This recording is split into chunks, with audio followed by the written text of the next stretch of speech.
Well, welcome back to Simple Truth. We're in 1 Samuel. We're in chapter 23. We're talking about the story of David, and we're talking about the simple truths of his life. Last time we talked about, will they turn us over, right? Those situations where we've helped somebody, we've come up alongside somebody, then given the opportunity, they turn us over, right, to our enemy, right? Again, there's all kinds of reasons for that, right? Selfishness does that. Anger, frustration, disappointment. There's a lot of human tendencies, right? I was reading today, and we may not ever get to actually the story today, but I want to sit on this for a second because I was reading on it. It was very profound to me. God does not ask us, right, to use any of our emotions on a regular basis other than he tells us and commands us to love people, right?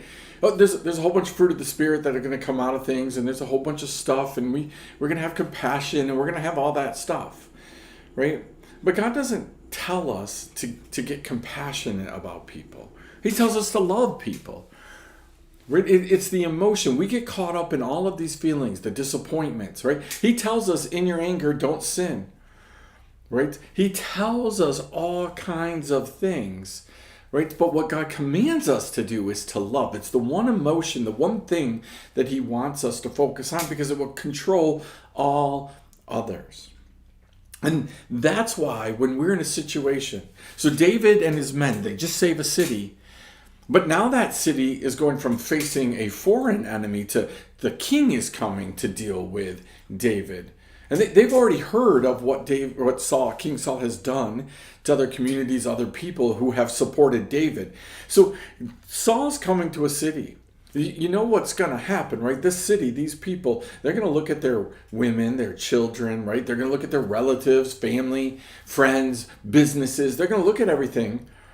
And they're going to make the decision that is more important than David is. Now, again, when you look at it at just face value, that's how it is every day for us. Our family, our friends, our plan, our purpose, our stuff is more important.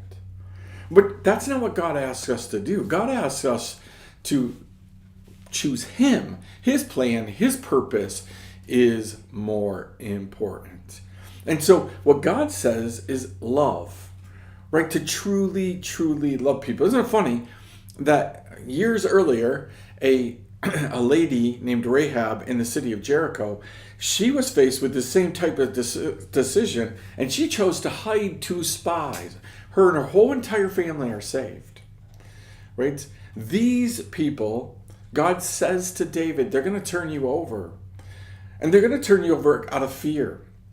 They're going to turn you over out of a hope that they get something out of it, right? Do you know there are a lot of people today that would love your fall, your demise, because they will benefit from it? I was just talking to somebody this morning, and I was just saying, listen, when you see somebody who consistently gets elevated, gets promoted, gets positions, gets titles, gets authority, because other people have fallen, you shouldn't really probably want to be anywhere around that person. Because if the only way they get promoted is by other people falling, man, that's not good.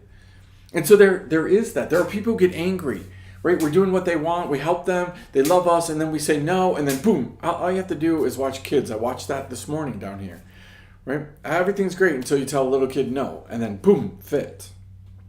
But it's the same thing that happens with you and I. Everything's great until God tells us no. And then we get disappointed and angered, right? Selfishness. We just simply want to think about us, right? We think about us and what we need and what we want, how this is going to affect us. These people have no ability to say, like, hey, had David not helped us and saved us, there wouldn't be any us.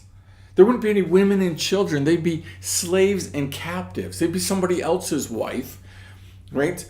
But we wouldn't have any of this had it not been for David. Notice how quickly that is gone in these verses. How quickly does it change? How quickly do we forget where we've been, what people have done for us, because now all of a sudden we have a need. Right? I want you to chew on this. I know that we didn't do any new verses, just recap the verses from last week. But I want you to just really truly think about this. Are you like this city, the people of this city? Are you appreciative of what somebody has done for you until something happens? Then all of a sudden you would turn them over. Are you literally turning people over to the enemy? Right?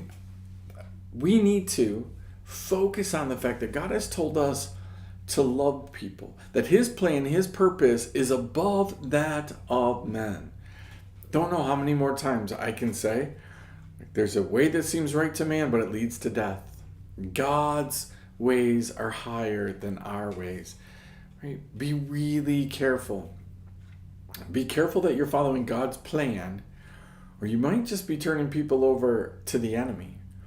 And then you're going to be accountable for that. So read again 1 Samuel chapter 23, right? Read verses 10 through 12. We're going to finish this section next time right here, Simple Truth.